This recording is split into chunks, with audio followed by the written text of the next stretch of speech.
Kincaid, stirring the pot and fixing my pillows. Stirring the pot. Dr. Kincaid, fan roundtable. Now he decides to join it. Stirring the pot, fan roundtable edition. Look who we got today, baby. It's we've got Jim Kulik. Woo. We've got McLovin. I like to call you McLovin. Will Dojan is sitting in with us. Ref Will. Thank you, my friend. Guys. We've got Big Juicy. We love Big Juicy. What's going on? Hey. And we've got, look at this guy with the sunglasses. He scares the shit out of me with the sunglasses.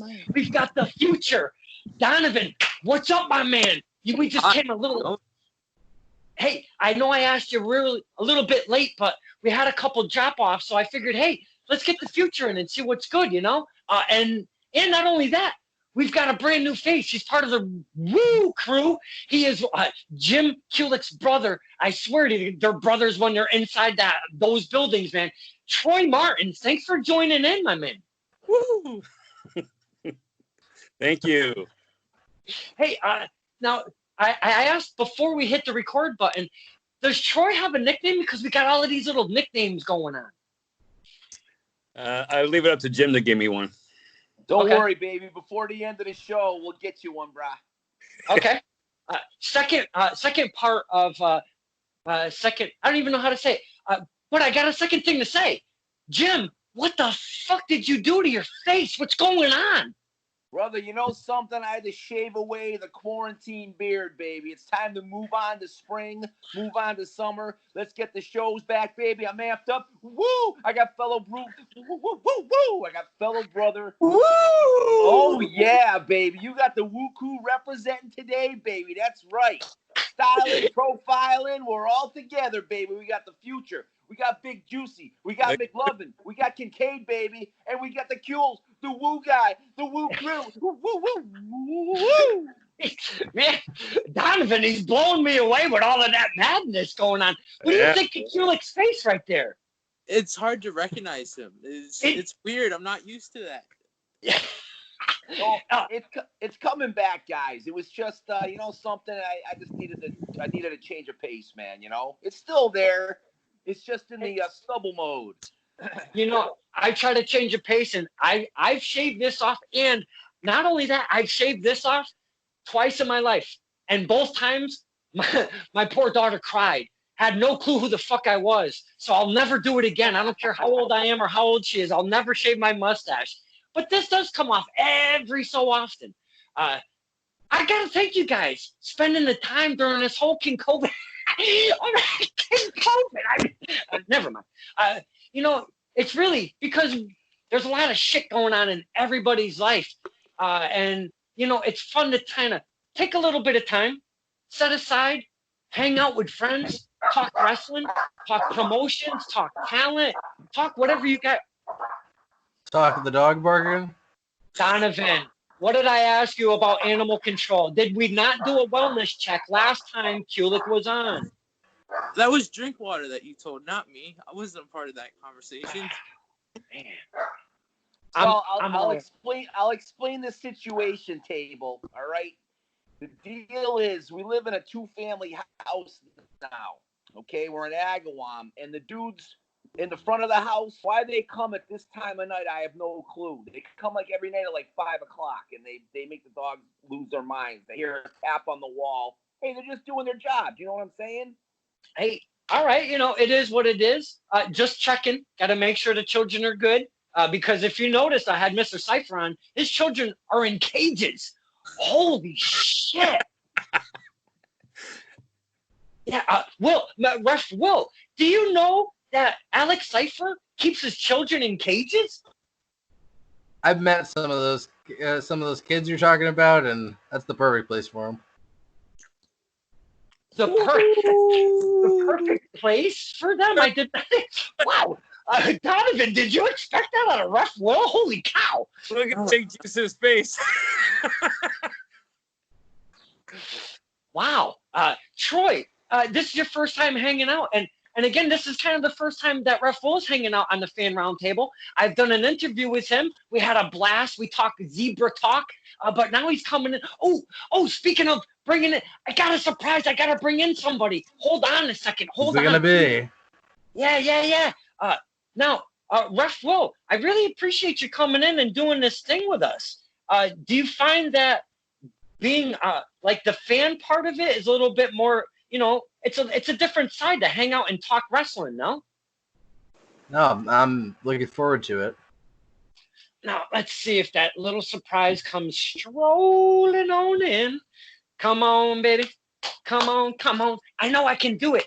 I tried to get a hold of Kulik, but I thought I was effing it all up. But he was there. She is. Oh, I love it. Hey, hang on, I'm not. That's right. This has no. Look who it is, boys and girls. Joanna Robinson herself. Frank Sinatra playing. We all have to stand up for the national anthem now. There you go.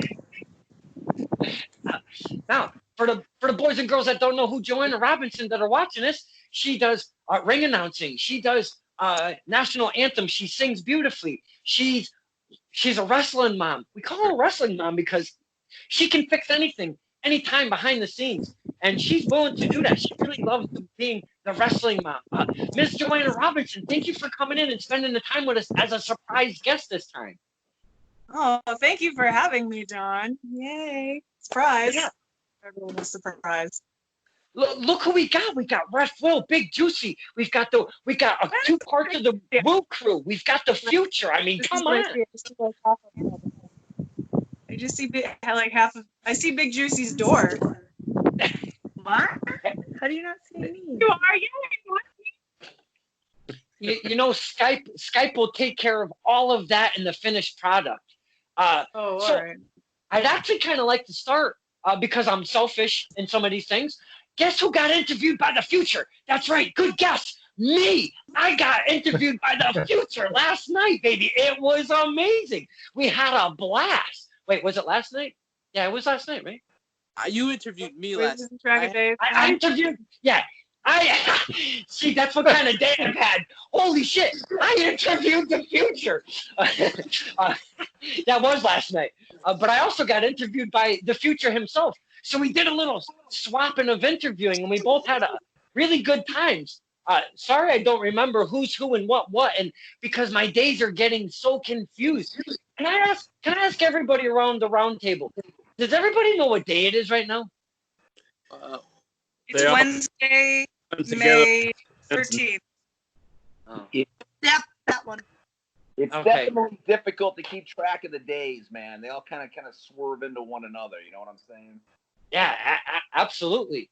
Now, Troy, you're part of this whole thing that the Woo crew, and I gotta say that Jim Kulik is the ringleader of the whole thing that's going on.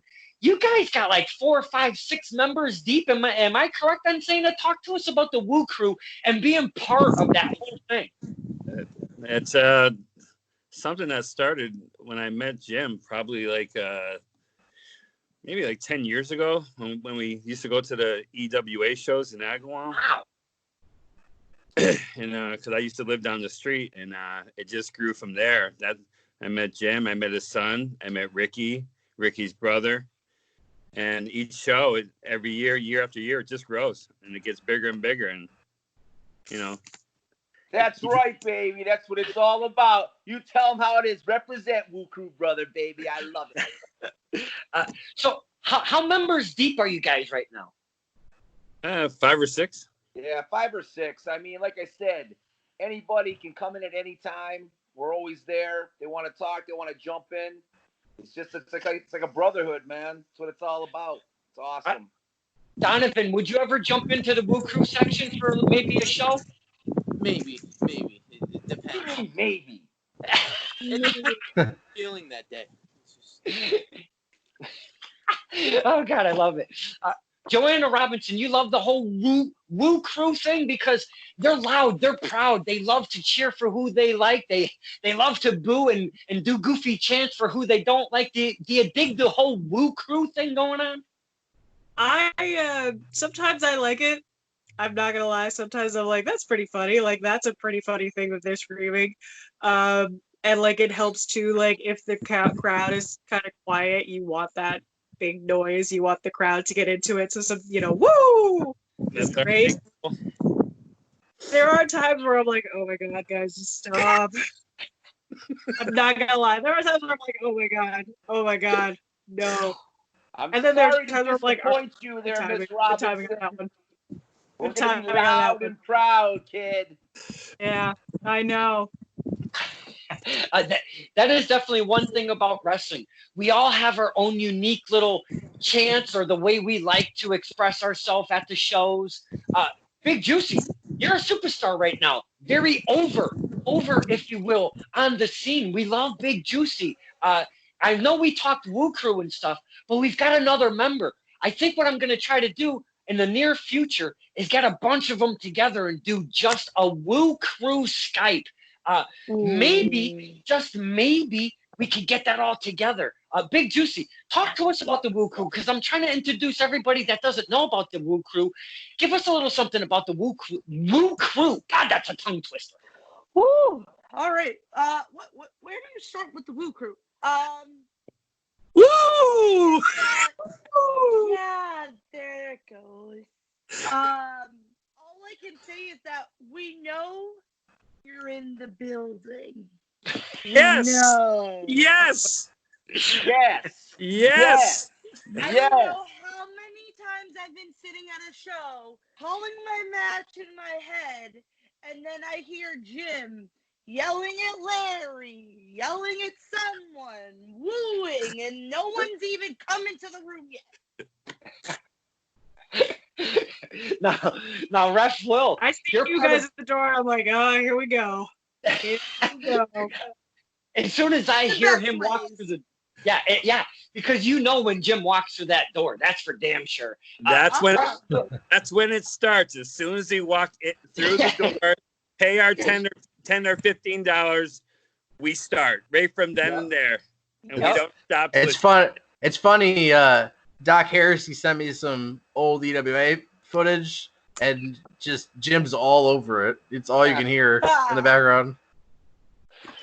So, Ref Will, you've been on the scene for a little bit. Now, you've heard the Woo Crew for quite some time if you're talking about this older footage, huh? Absolutely. I don't know if I was quite in wrestling back then. Maybe it was just starting, but okay. I was definitely at those EWA shows. I love that Turnverein building. I miss it. That was a great building. I love that building. Now, the energy that the Woo Crew brings to these events, you as a referee, do you feel some of that? And sometimes you're giving it to you by calling you, hey, they call you McLovin. Do you kind of feed off of that stuff too as a referee, like the other boys and girls do? Absolutely. You know, you got to keep the energy up, and that's what these guys do. We appreciate it because sometimes everybody needs a little kick. Sometimes. Hey, you know what? Bad or days an elbow if it's Larry and he's sleeping. Oh my God, man! When Larry gets heated, when he's not in a good mood, the fire, you can see it. It comes out of his eyes. It comes shooting straight out of his head. And you can just tell that Larry's having a shit day. And when he's trying to get Larry amped up, oh my God, you can just so tell. Now, Jim Kulik, the Woo Man himself, diamonds are forever. So is it Ric Flair. What is going on with the whole thing with the Woo? Why did you ever take on the Woo thing as, of what you do? I don't know, to be honest with you there, Kincaid, just kind of, started up. I mean, like I said, Ric Flair is like the greatest of all time. And it's more, it just started doing it. And then, like I think I'd mentioned to you earlier, we were at a PvP show, and my good friend, The Promise, called me the Woo Guy.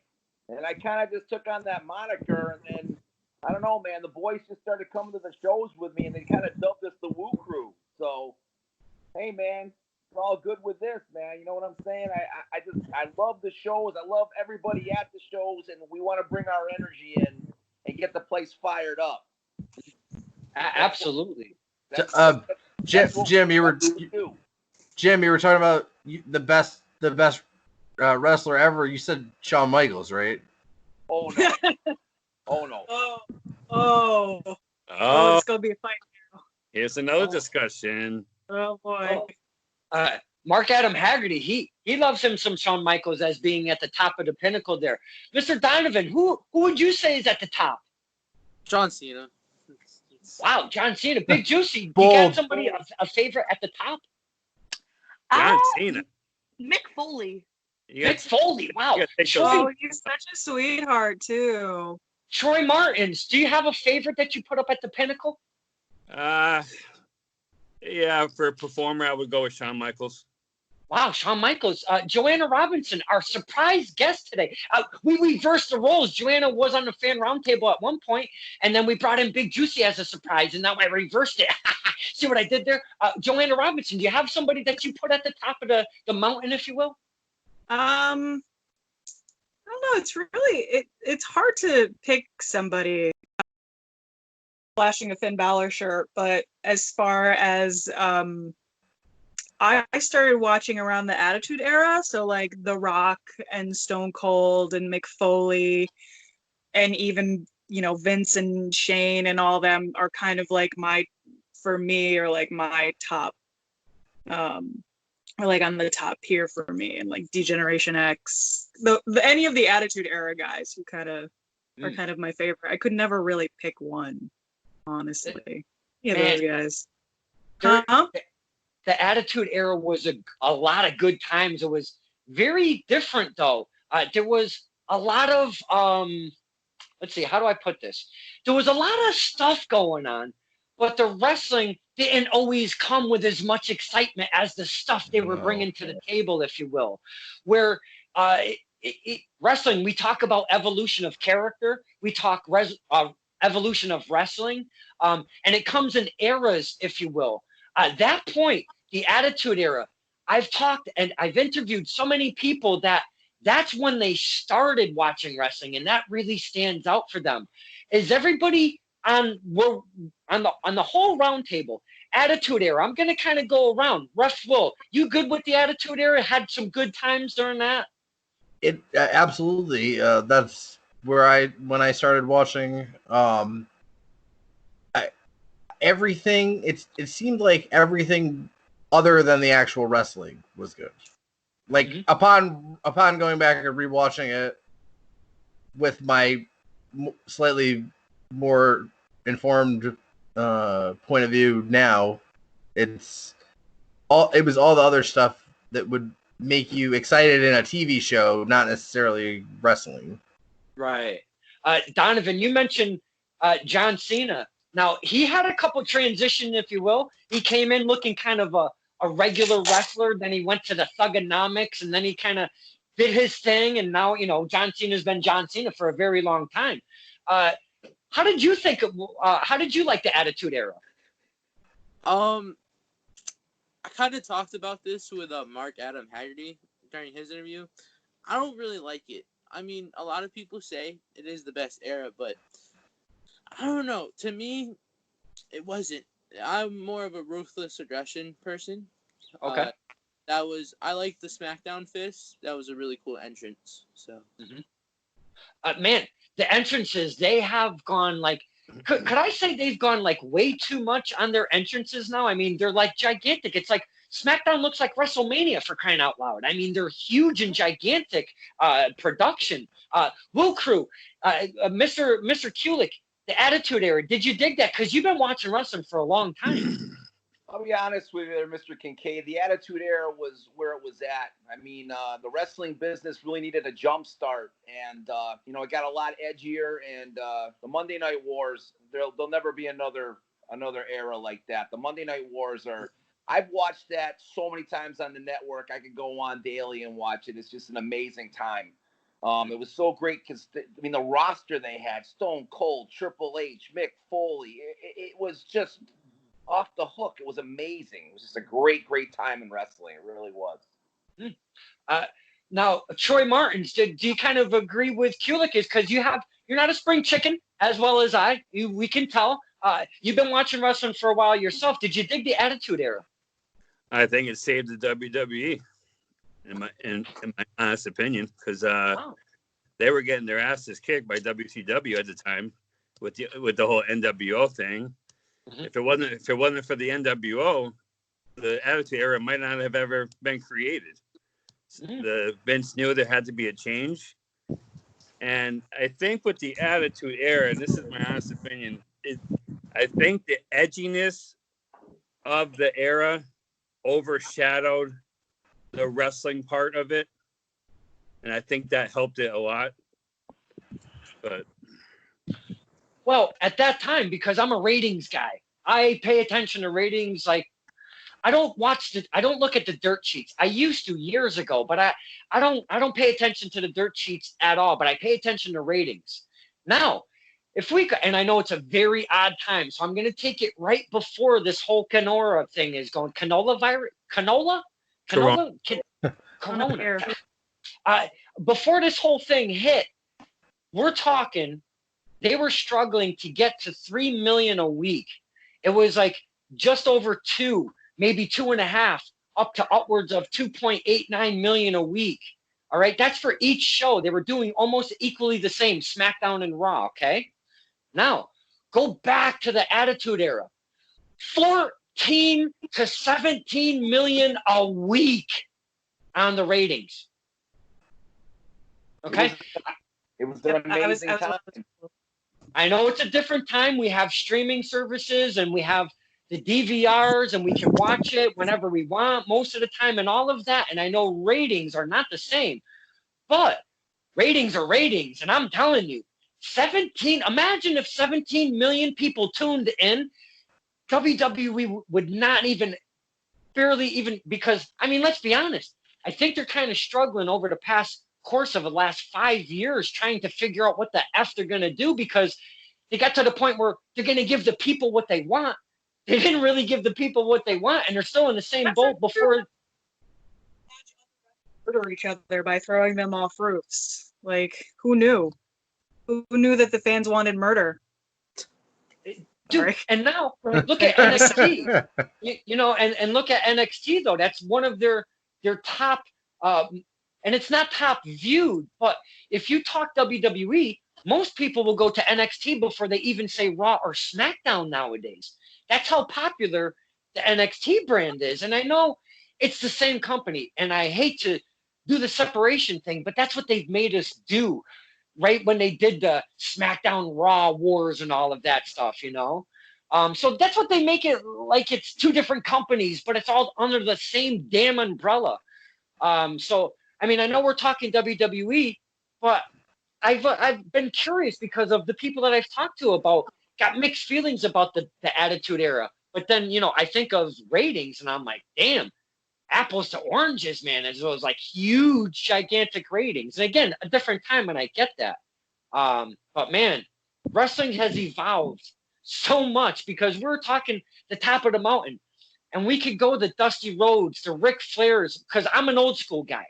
We can talk those guys. But for me personally, I would have to take Don Morocco and really put him up at the top of everything, because he could do it all in any environment. Any promo that comes out of his mouth is always money, and you believed every time he said it. And man, what a character he was. And I loved when he was pissed off, because that was the best Don Morocco that we ever got. Boy, I love Don Morocco. Now, Donovan, we speak of these older guys. Do you look back at all in wrestling and look at the Bob Backlunds and all of this older era of wrestling, or do you kind of keep with the newer stuff? Bob Backlund. I don't think he's watching Bob Backlund matches. I think he's a little too young for Bob Backlund. Person before, so I know who he is. Mm-hmm. I tend to watch the new school wrestling. I'll go back and watch like old pay-per-views, like old Royal Rumbles, and that's about it. How old? The first Royal Rumble. That's how far I go back. So do you look at stuff like in your houses? Because we don't have in your house pay-per-views anymore. Do you see some of these pay-per-views that you weren't familiar with? Like you're like, what the heck is that? And maybe click on it? I watched Bad Blood before, during the Attitude Era. I've watched one thing of In Your House. I'm not really. I thought the entranceway was cool with it because it's a house. But yeah, I really wasn't a big fan. All right, hey, because we all have our own flavor, and we were talking. Big Juicy said Mick Foley at the mountain, the top of the mountain. Big Juicy, talk about Mick Foley because you seem to you spit him right out. I love how Mick Foley, whether he was Dude Love, Cactus Jack, Mankind, he 100% commits to that character, to that personality, to that persona, and he's a fantastic performer in and out of the ring. He, you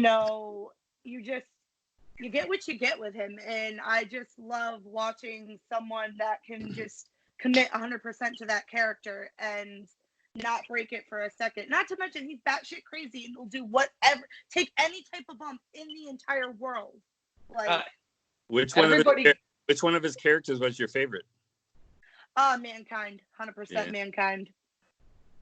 Now we talk. Everybody when they think of Mick Foley or the Cactus Jack or Mankind characters, we always kind of think of the Hell in the Cell with the Undertaker because holy shit. How can not that stand out specifically? But 100%. I like to pick out, it was The Rock and Mankind.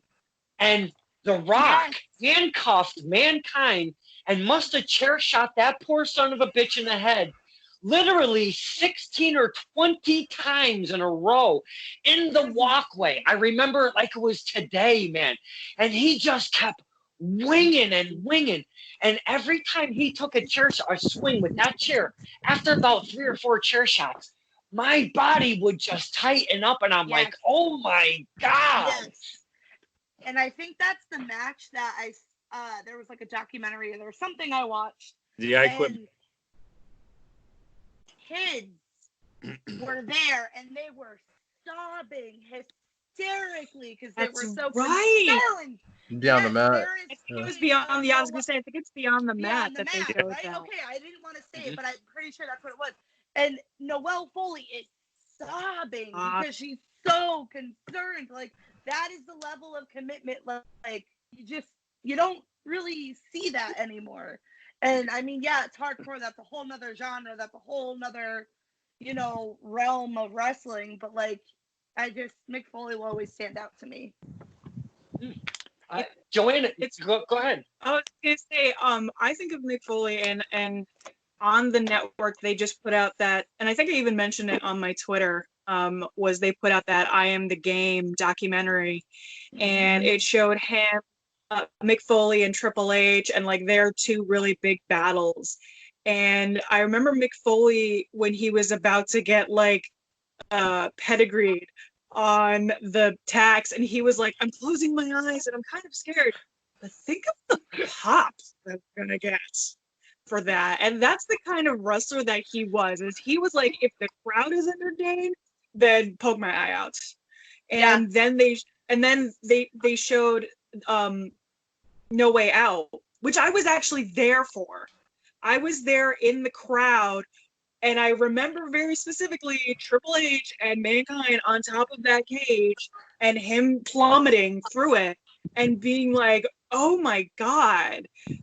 That is the level that somebody like Mick Foley and Triple H, that's the level that they'll go to put on a wrestling show. And I know, Donovan, you said that the Attitude Era wasn't really about wrestling, it was more about story. But at the same time, you look back at some of those stories, how did they get away with this? How are you beating somebody with what was it, the barbed wire stick, and TV companies were calling no, take off right now, because that would never happen. We got viewers, no thank you, click. But that's also what I grew up. I remember I was in, I'm going to kind of give out my age here, but I was in junior high school when the Attitude Era started. So which was when I started watching. So that's why the Attitude Era always holds something really important for me. And I'm sure that the Woo crew, when you guys started wrestling, those are the wrestlers that you were really into because they're who you who you saw first. So they always will hold a place in your heart. I am sad to say that I actually stopped watching wrestling around the Ruthless Aggression era, so I don't really know too much about it other than you can't see me. But it's so cool. It's so cool to have those kind of discussions about, like, I love the Attitude for this reason. Well, I don't like the Attitude Era for this reason. Because I was there basically as well. The Woo guys too, and Dojin, Right. you're around my age too, right? Yep. Okay, I forget. Not that we're gonna say my ages, but. Hey, Ref Will, how old are you? I am 30. Oh, then no. Oh God. Now I've seen Raw since the very first episode when they used to be in these smaller little venues, and they like to call them bingo halls, if you will, but they weren't bingo halls, They were smaller venues and such.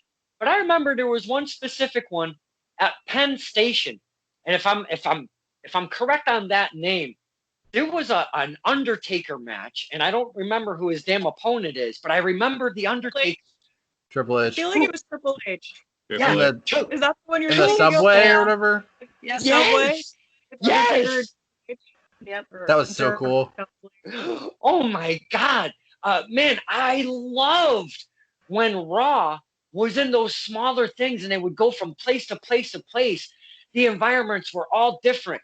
It was so awesome, and they weren't all that big, for the most part. And then they started going into the regular Civic Center things, and I'm like, man, this ain't the same shit. Do you guys remember that transition? Ref Full, give me some of that. That was a little before my time, so I started in like 99, but I went back and watched some of it. Obviously, I saw the Penn Station thing, and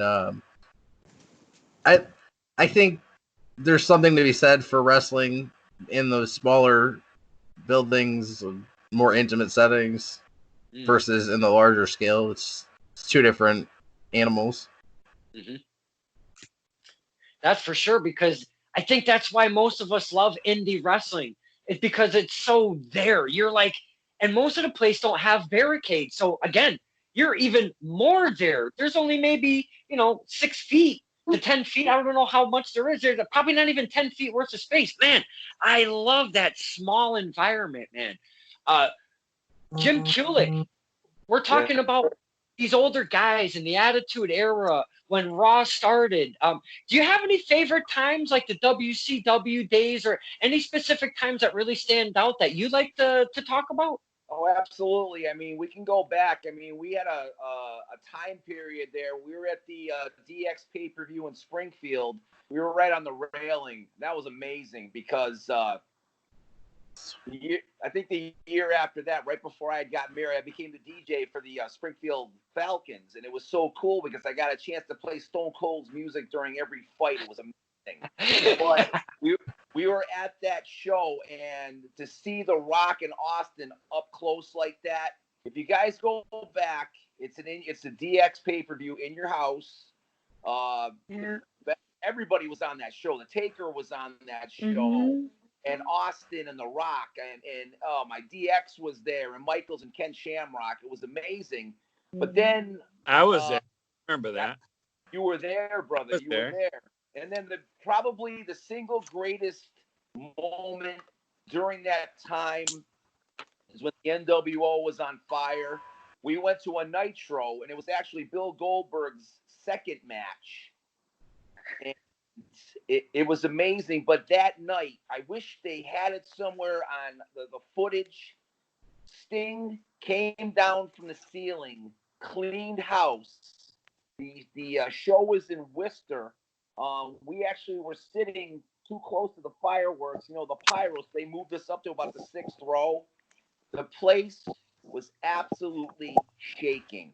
The greatest single moment of being a fan, other than Hulkamania. I mean, I know you guys are, obviously I'm a little older, so I remember the Hulkamania days.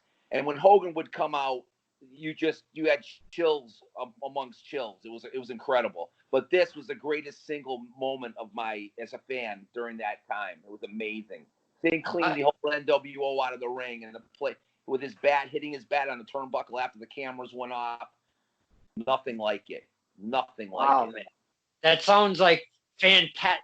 Those are those times in wrestling that we always remember. And that's why I like to pick out moments in time of our indie scene, because we get to be part. Like, we're actually part of some of those historical moments, in our indie scene. So that's why I always like to remember those little things that feel special to me. And I know, like, we talk about taking the ride home, talking about what happened, during that evening and stuff. Mr. Troy Martins, you got any kind of story like Mr. Kulik just told about, a thing that really stands out in wrestling as a fan? This goes way back. I don't know if anybody remember this. Jim might. Maybe you will too. Not live in person, but my first memory watching on TV, I was like 12 years old. And I don't know if you remember them when they did the angle with Snuka and Ray Stevens. Oh, I remember that. Oh, yeah. Captain Lou Albano. Mm-hmm. And when Jimmy Snuka got pile driven like 3 times on the concrete floor, he's a bloody mess.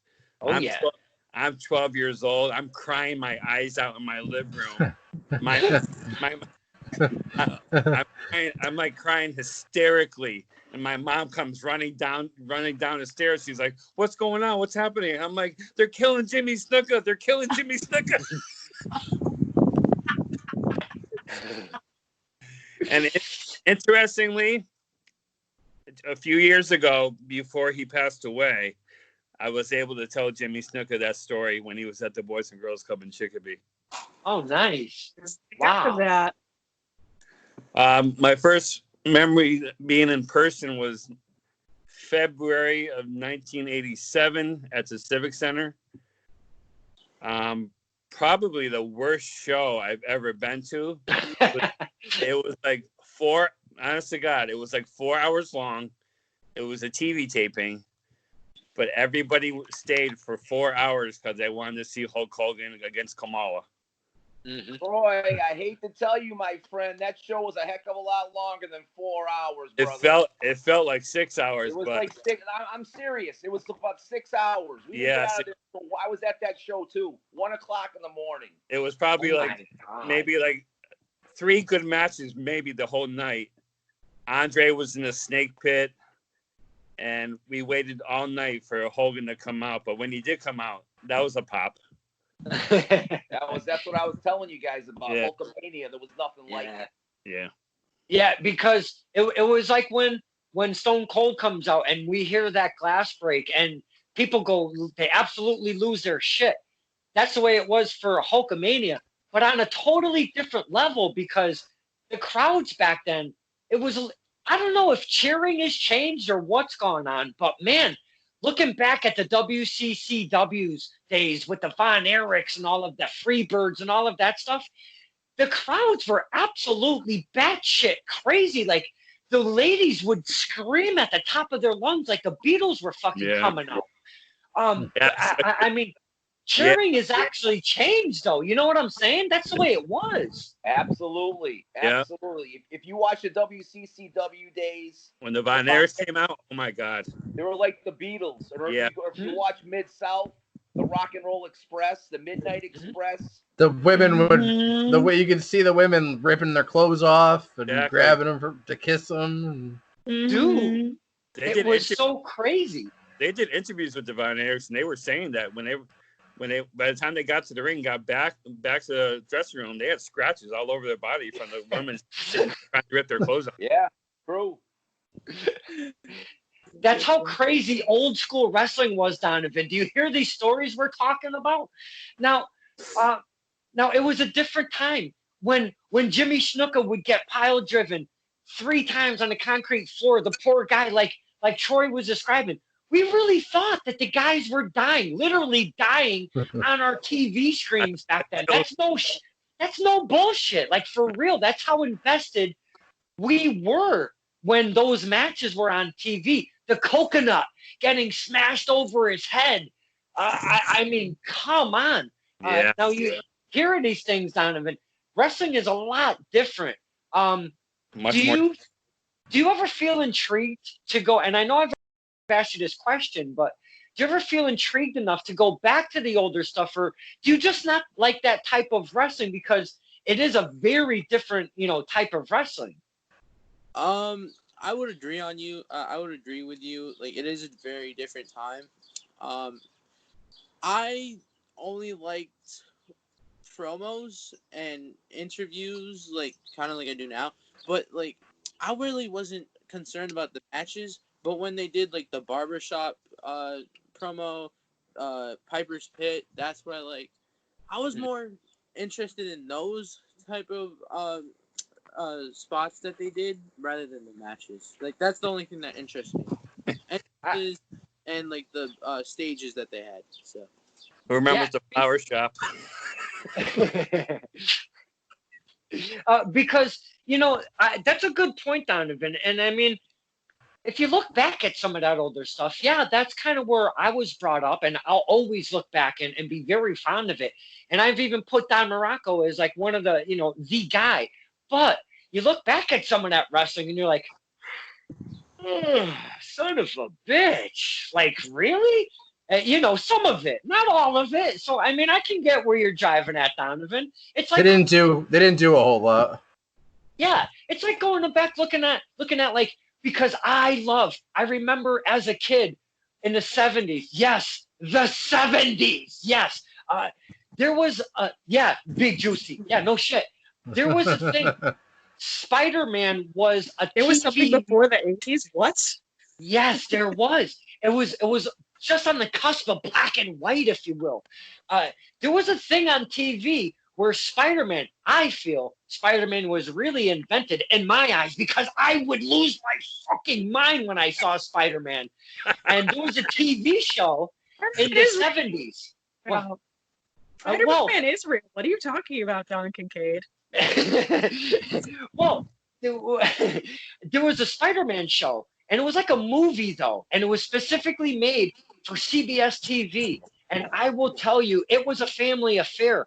But you look back at it right now, Miss Joanna Robinson, it's the corniest shit you've ever seen in your entire life. Fucking clothesline ropes are slinging out of his wrists, out of these big ass web ejectors or whatever you want to call them. The whole thing, the dialogue, everything, it's so weak and corny. I mean, because I remember, like, as the technology starting to evolve, and I'm like, oh my God, I remember Spider-Man. I got to go to the YouTube and check this shit out. I watched like 5 minutes of it and I gave up.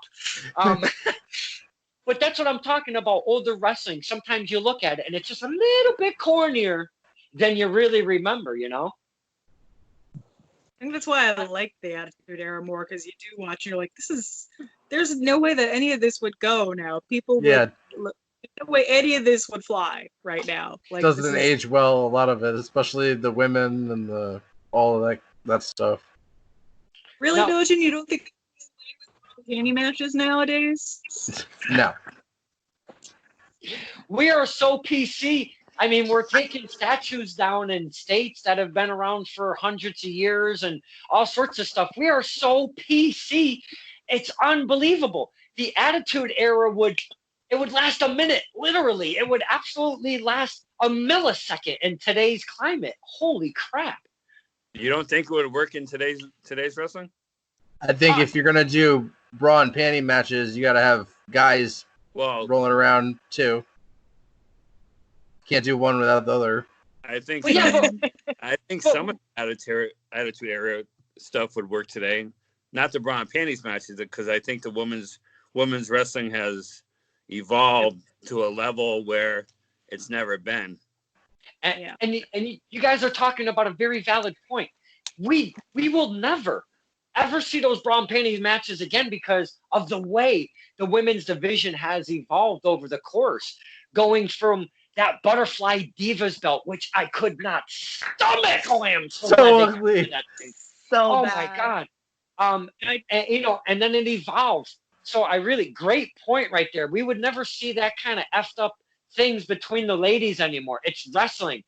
Wrestling between ladies now is so in the ring, in between those ropes. Yeah. Put your gear on and do your thing, man, because we don't do that bra and panties crap. Evening gown matches when you would.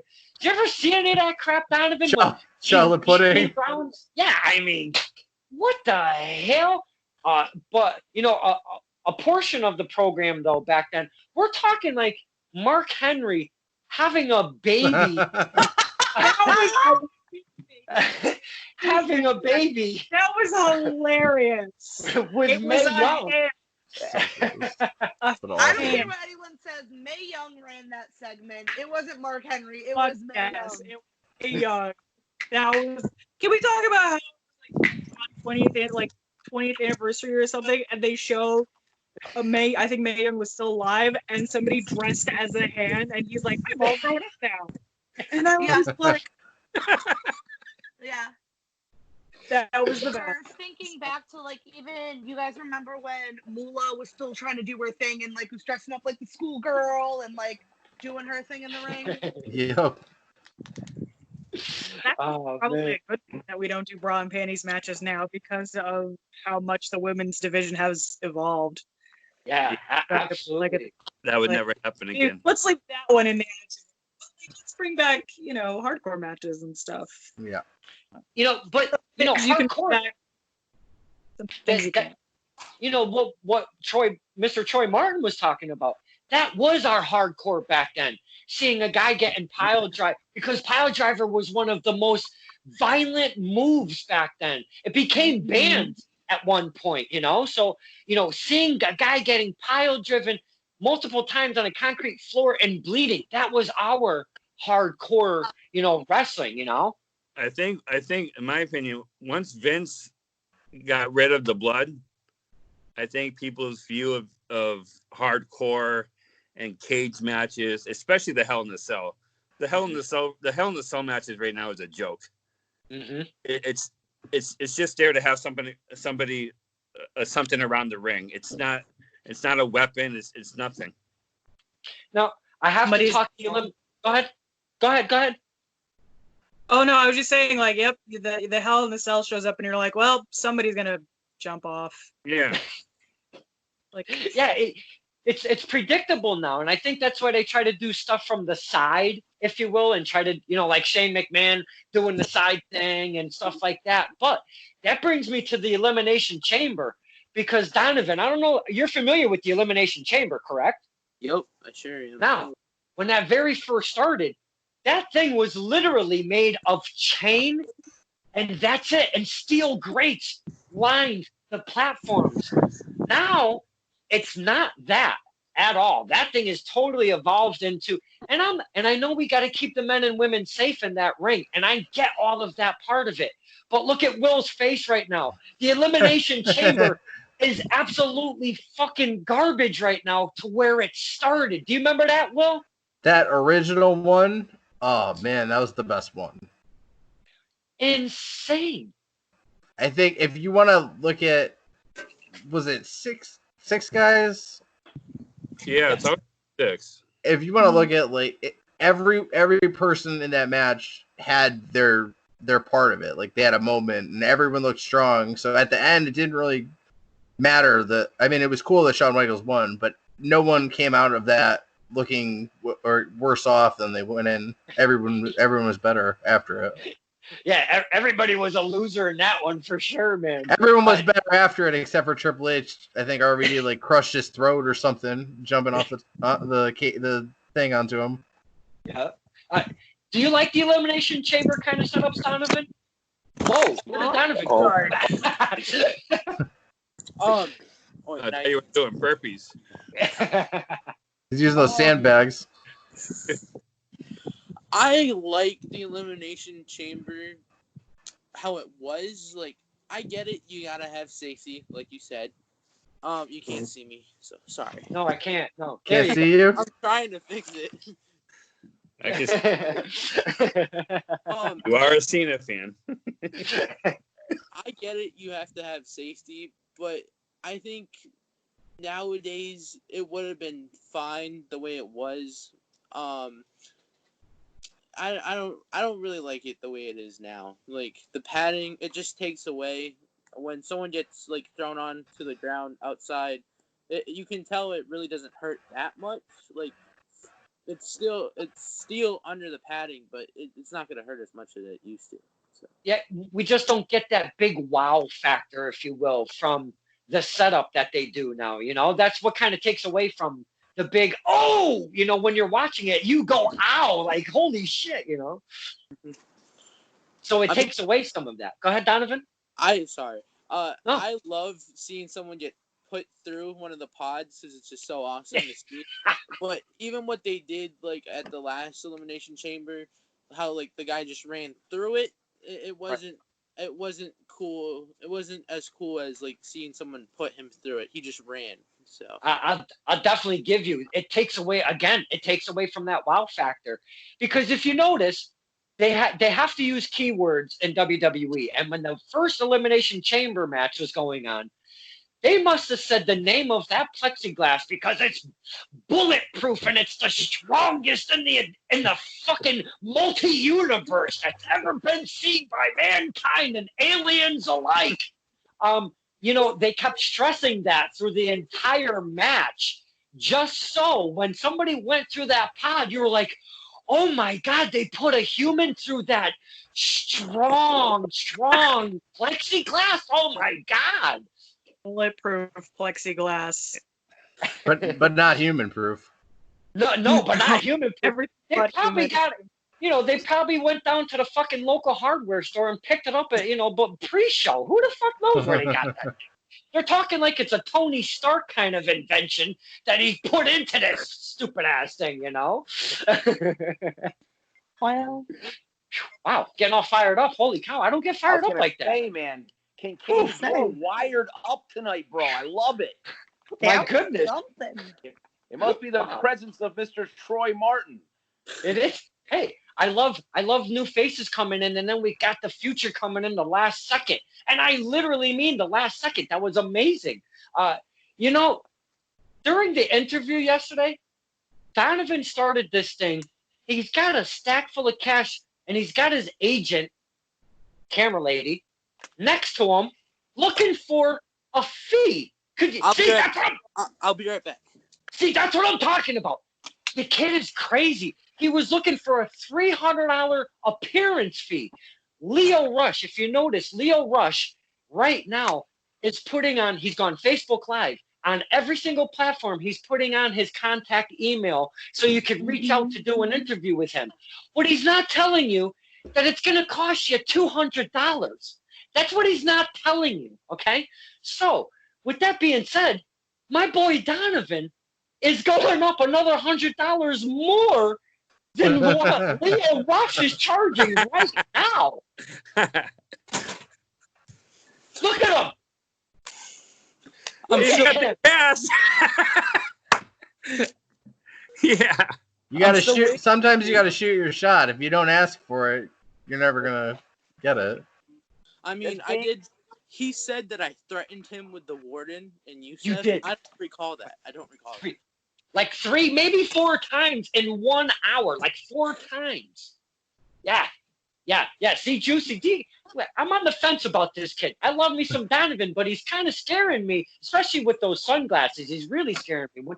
I gotta stop mentioning the sunglasses. Holy shit! It's either the shirt. No. I said nothing about the shirt. See, There it is. There it is. See, this is what we have to deal with, Mr. Martin's. Crazy. He's an animal. He's a freaking animal, this guy. Well, you know, I'm glad that you joined him. We got a couple new faces today. You know, Troy Martins, and I know Will Dojan isn't a new face, but sitting on the round table like this, he's a new face for us. And I think we've had some fun today. And you know what? We didn't even talk any local wrestling. This is the very first time ever on the fan roundtable that we never talked any local promotion. Was there a local promotion that I missed? Is somebody running that I didn't know about? What? No. And I wasn't invited? Well, I kind of want to touch upon a topic because this is, again, the very first time that everybody on the fan roundtable all knows what's going on in both WMW, Western Mass Wrestling, and PvP, Pioneer Valley Pro Wrestling. All of us in the fan roundtable right now, we all know what's going on over the course of the last couple years. Now, WMW starting a little bit later on, but now it's a sister promotion, if you will, to PvP. And storylines and some of the characters, they carry over. Now, Ref Will, Joanna, you've worked for both. Big Juicy, you've performed for both. And the same thing with Will and the ring, performed. All three of you, I should say performed, because I'll tell you, I love seeing you guys. When I walk in, I see Joanna right at the front door. Oh my God, I have to give her a hug. Maybe two, easily. I have to. And you guys, you give us some really good times at the WMW and PvP. Now, the reason why I bring those up is when all of this whole canola shit gets canolified, when all of this shit kind of comes down to a tail end, we're going to come back. And when we do come back, there's a 2-year buildup, literally a 2-year buildup between PvP and WMW. A cage match is coming to head for control of said companies here. Ref Will, I'd like to start with you. What is your perspective on this whole Alex Cypher, Matthew James thing going on? There's a cage match coming up. Talk to us about your thoughts. Give us a little something. I think Alex has been running his mouth a lot over this whole time, and he's put me in some compromising situations as well. Matt's a friend of mine. He emceed at my wedding, and I'm just looking. It's going to be hard for me to stay impartial in this one. I think Alex has a beating coming to him, but hopefully I won't be in the middle of it and have to pick a side. But it'll be hard to stay impartial. Well, I look hope at his face. Look, you see his face. He just has a punchable face. He actually does. That's a great fit. That's a fantastic point. Me and Donovan were talking about this match. There might be shenanigans, if you will, pulled from one Alex Cypher. Jim Kulik, talk to us about this storyline and the build-up and where we're at right now. Oh, honestly, it's been a great build-up, Don Kincaid. We have the pet name. We don't say the word. Well, we'll say it anyways. The Putts.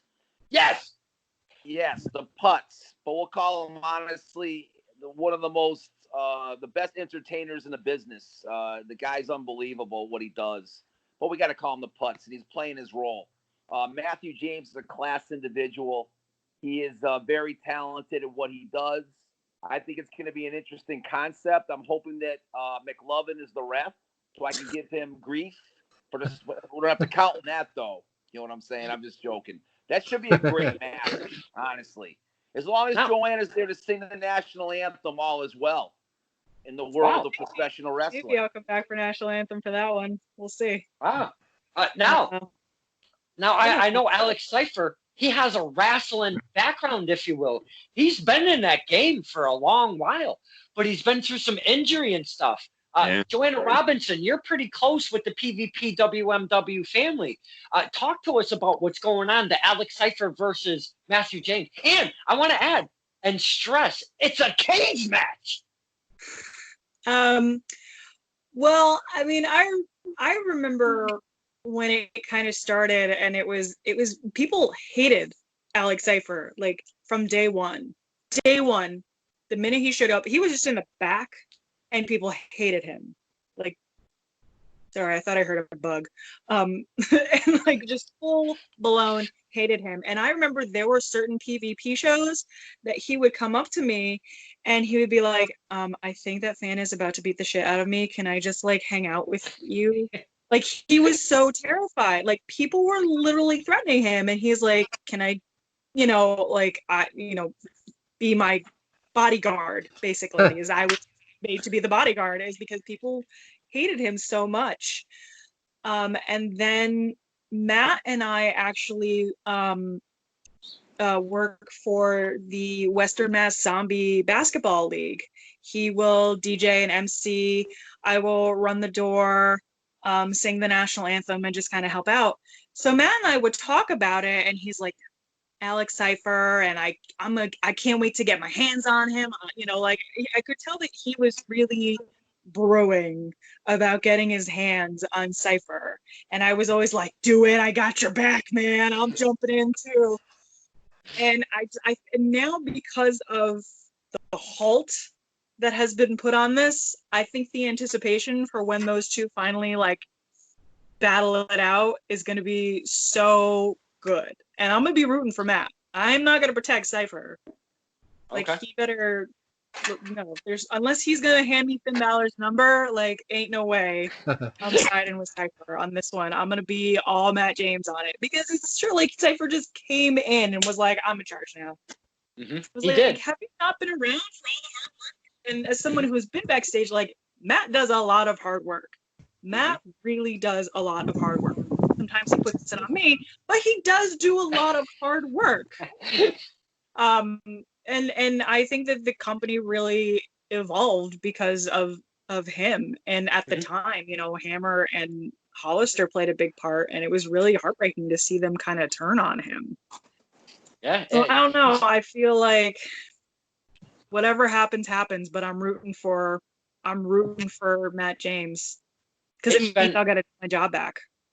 Yeah, you do. We want that too. It's been one hell of a MVP anymore when Cypher showed up. Yeah, he was yelling at me about all kinds of stuff, and I was like, I don't want to do this anymore. I don't blame you, not one bit.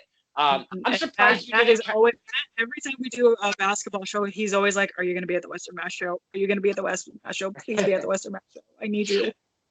So I'm surprised you didn't I'm surprised Joanna Robinson didn't kind of bail out when Damian Black used to give you shit all the time when you were doing the national anthems. I really thought we were going to see you walk away way back then, but I'm so glad to see you're still around now. Look at Troy Martin laughing. Troy Martin's, I got to add that S at the end. Troy Martin. Black Lives Matter. I'm sorry. I think because I had so many people behind me for that I couldn't walk away. I had so many people, the national anthem, man. I can't. I have a Captain America tattoo. Like, I can't walk away from the national anthem. Nope, not at all. I can walk away from, but the national anthem I can't. Troy Martins, talk to us about this whole thing, because you've seen it unfold from way back at the start of it. Alex Cypher, easily the crew's #1 target. Nobody gets next to Carol Baskin, right? I don't think she killed her husband. I want to say Cypher that. did it. Yeah, she had Alex Cypher do it. Nobody gets the crew going more than when Cypher's music hits and he's walking down the aisle. That and Will's slow 3 counts. But that's right. The king of the slow count, McLovin. But the whole storyline from when it started, the buildup has been like perfect. When I can leave a show and I can say to myself, I'm like, damn, they got me. I didn't see that coming. And that's happened a couple times. Those are the shows I love. WWE, AEW, it's all predictable now. I can't. Some of it I can't stand watching, but this whole storyline and the climax with the cage match, perfect. So, who do you got on the winning column? What was that? Who do you have in the winning column, Matthew James or Alex Cypher? Oh, I'm definitely going for Matthew James, but I think Cypher will win. Oh, because we talked shenanigans. Donovan, I'm going to go to you, my friend. We talked Cypher. We've talked PvP, WMW. Those are the couple places that you frequent most often. You've seen this kind of unfold for the most part. Talk to us. For the most part, you've seen it unfold. Talk to us about what you've seen and where it's gone up to. I've seen a lot since I started going to Pioneer Valley Pro.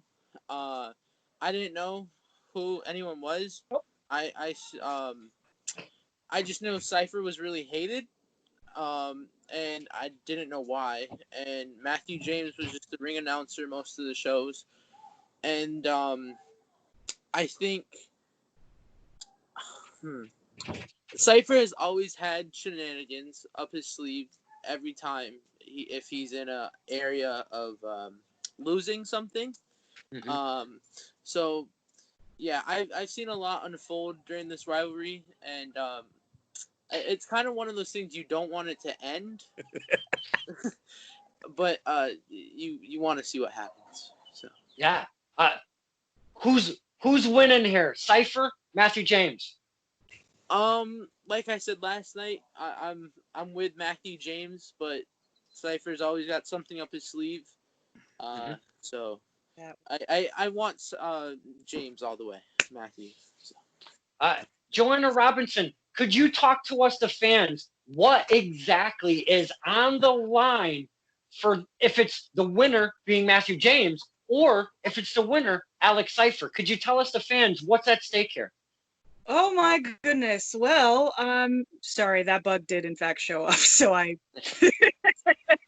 it's like my one weakness is bugs. So like I just had like, okay, anyway. So as far as you know, if Matthew James wins, he gets back the company, he gets to take control. No more of this putsy shenanigans, like matches are gonna go the way they should be. You're gonna see good stuff like old school PvP wrestling matches. I remember when we would have places, they were packed. I mean, it was standing room only, and Matthew James is going to bring that back. As far as, he's going to be more about what the fans want. As far as if Cypher wins, we riot. It's going to be, if Cypher wins, it's going to be over he and Hammer and Hollister and all those guys. Well, this is what we like. We don't care if you like it.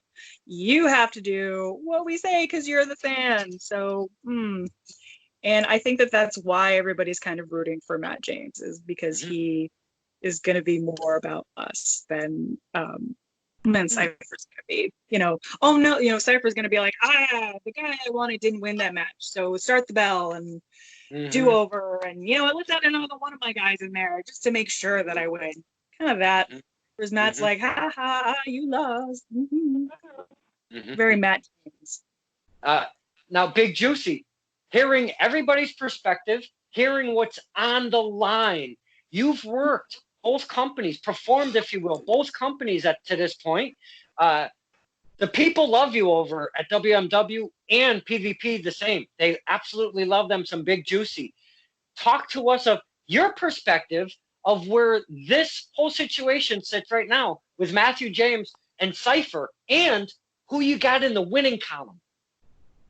I mean, in terms of being in the middle, basically, of this whole situation, it's gray area because I don't want to jeopardize anything on the working end. Okay. Because I don't know what Mr. Alex Cypher could hold against me. Oh, okay. But how about this? Hold on, Pahuze.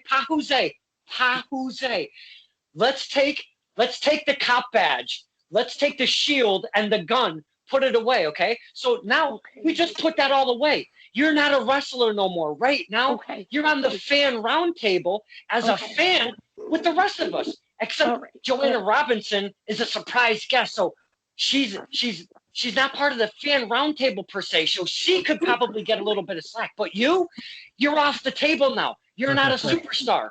You're just a regular old fan. As a fan, what has Big Juicy got to say about this whole thing going down? I mean, being on that other side of it, definitely would rather go with what the fans want and what the crowds want to see. So in my book, I'm Matthew James. See, that's how we just kind of get around that answer, Miss Joanna Robinson. We took the cop badge off. We took the holster. We put it down. We took the gun holster off, and that's what we did right there. Juicy, I think that's fine. I think that that's a very smart answer because she's, she's still in the business. Whereas I've been around where I'm like, I don't care what Cypher thinks, like, I applaud this. I applaud you, Juicy. That was a very good answer. Like, easy thing. It was you'd think bitches, let's wrestle. You think she was running for office with that political answer? Yeah, exactly. Yeah, political, very. Big Juicy Mr. 2020. Mr. Kulik, you were asking me something? What do you think? Give us your stirring the pot perspective, sir. I have to go with, I want Matthew. Okay, first off, what a hell of a ride they've given us as fans. Holy crap. If you haven't followed it, you missed quite the whole venture, if you will. And it's not too late, because when we get back, we've got to have this whole thing come to a head. When we get back out, the fans that have never checked out PvP or MWM, when that comes out, I'm going to be sharing it. So keep an eye on my page, because I'm going to be pushing that stuff out there. And hopefully we can get this thing resolved. But what a hell of a ride with both companies taking us on. I mean, holy crap. With that being said, though, Matthew James, I want to win. I want PvP. I want PvP back to the way it used to be. I want it. Remember the lava, the floor is lava match, old school? I mean, come on. Oh my God, I remember that. Yeah. Lava match. I was there. I think Hack Dynamite won that match. Oh my God.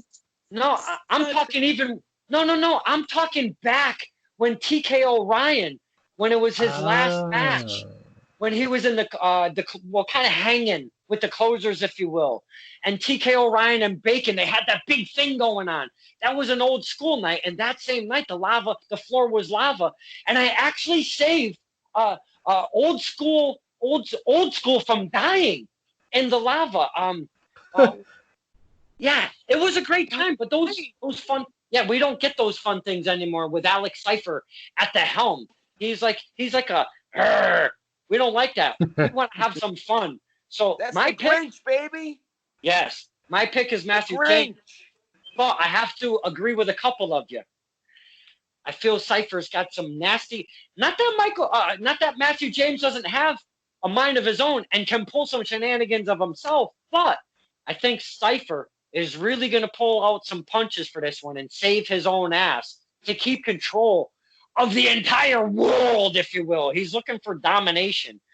So I'm kind of scared. I hope Matthew James wins. I got a bad feeling Cypher's coming out on top on that one. Putz Mania running wild. We don't want it. No, we don't want it. You guys say. Thanks to this virus, Dexter Lew's going to have the longest title reign in wrestling history. Hey, there's been some points brought up on the face page with some of the wrestlers. Your 30 days are up. Okay, let's go. You guys have been absolutely fantastic today. We had a blast. We talked a bunch of WWE stuff, which I usually don't do. We usually stay on the local topic, but talking to WWE is actually pretty fun because we can get into some heated debates when it comes into the bigger companies being the WWE and AEW. And I know we're friends and stuff, but heated debates in wrestling kind of come hand in hand for some reason. It's like talking politics at times. So that's why I try not to talk the bigger companies. I like to keep my friends.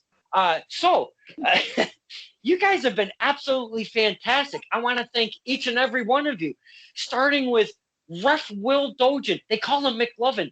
Thank you, my man, for coming in and spending the time with us. We really appreciate it. Thank you for having me, Don. Anytime. Yeah, absolutely.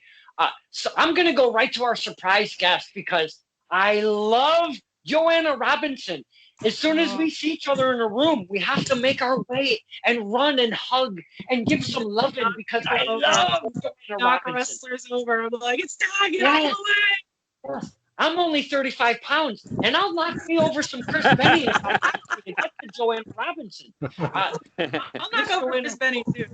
Yeah, Miss Joanna Robinson, thank you so much for coming in as our surprise guest. We love surprises. Hey, you're so welcome. It's nice to see everybody. Yeah, everybody. And I'm gonna go right next to, in my viewfinder right now, I got Big Juicy right to her right. I wish this thing was all set up like the Brady Bunch. It pisses me off that it's not. It really does. But on the right bottom corner, right next to Joanna Robinson, I have the lovely Big Juicy. We always love having Big Juicy. She's a reg around here now. We love having her on the round table. Thank you for coming in, Big Juicy. I appreciate it. You got it done anytime. Yeah, and we brought in friend Joanna. I thought that would be a nice surprise for you. Very nice, very nice. Yeah. Yeah. Now, this guy right here, the woo man himself, Jim Kulik, if I have to say, hey, man, I'm in a pinch, want to come in? He's like, hell yeah. Or any day, it doesn't matter. My man Woo Crew is right there on top of things. Jim, I got to thank you for spending the time with us and having some fun, my man. Brother, you know how it is, man. Stirring the pot for life, Kincaid Files for life. You're an energetic dynamo. You're the man, you're the myth, you're the legend. You're Don Kincaid. Woo Crew approved, baby. And let me shout it out to the beast down in Florida. Ooh, woo. We were supposed to have the Beast Roll Dion on here, and his connection's a little wonky down in the West Palm Beach area, if you will. So he could suck it with his weather. That's him and weather. So that's what you get for going down to Florida during the round table. Love the Beast, though. Didn't mean to kind of shit on you. Sorry, my friend.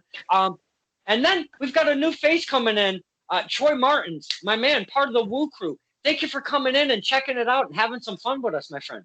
Oh, this was a blast. Jim's been bothering me for like 3 or 4 weeks to get on here and do this because we love to talk wrestling. I can't wait to do it again. And persistence pays, baby. Persistence pays. If you think the crew was loud before, wait till you hear us when we come back. Oh my God, it's gonna be chaos, baby. Chaos. We got Ref Will loving that statement. We've got Joanna and Big Juicy shaking their heads, covering their faces, blocking their ears. Wow, we've got a big party coming. Hi, we've got a big party coming back when we all come back. Man, are we gonna have one hell of a time? The future, Donovan. Thank you so much for last minute coming in. Whoa, it's Cody effing Lee. Holy shit, what's up, my man? Not much. Got out of work early. Oh, Beanie's brother. What's up, dude? What's up, brother? Hey, is that Big Juicy shirt, or is that one of yours from 500 level? No, that's his. Nice. She's like, I don't know. Wait a minute. Is that my shirt? The remote. Oh, fuck. So apparently he ordered shirts last night, and so did I, and we both ordered Razor Ramon shirts. Nice. I got one that says like oozing machismo all over it. Okay. Here it is. Hey, I have a best of Razor Ramon if you guys want to borrow it. It's like 20-something discs. Good stuff. Dane. He's like, I'm just gonna go. No big deal. You two got to connect. The future, Donovan, I want to thank you for coming in on actually literally the very last second because we couldn't get in Casey. We couldn't get in the Beast Roll. I call him Roll, but his name is Roll. I don't know why I insist saying Roll for some reason. Donovan, thank you so much for coming in, my man. I really appreciate it. You're welcome. It was definitely Future. I was unexpected. Future. Yeah. Future. You better tell the people about what you and I were talking about, baby. There's going to be an unveiling. Let them know before Kincaid signs off. Right now? Let them know, baby. Break the grand opening, brother. Do it. We don't even have a name yet. It doesn't matter. So me and Jim, the Woo guy, we're gonna start our own podcast together. Nice. That's breaking news, baby, right there with the future, right there. Be the first guest. I want to be the first guest. I'm calling it. Wow. That's huge news, dude. Holy cow. Yep. Wow. And you know what? I finally come up with a nickname for Kincaid. We're going to call him the Guiding Light. Woo! It's appropriate. Wow. That's for me? That's for Don Kincaid, the Guiding Light, the Queen of Charisma, Troy Martin, the future, the singing Joanna Robinson, woo, and McLovin, woo, woo, woo, woo, woo.